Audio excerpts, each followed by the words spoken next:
How to handle filing extension via custom job statuses.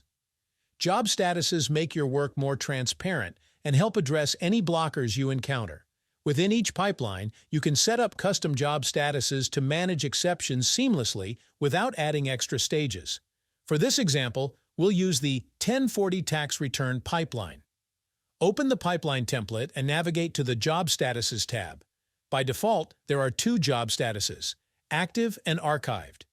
Active means the job has no blockers, while archived is used to remove jobs no longer needed from the Kanban view. Let's add a custom job status called extension to this pipeline. Enter the name and description for the status. Here, you can also configure automations. Automations generate action items that, when resolved, for example, marking a task as done, automatically change the status back to active. You can update and customize the status as needed.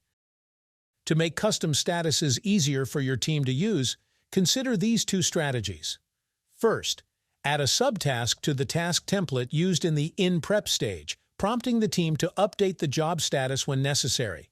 Second, create a wiki page explaining how to use custom job statuses. You can attach this page to the job template or add it via automation to one of your pipeline stages.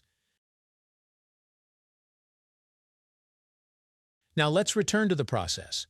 Set the extension status and configure automation to create a task for filing the extension.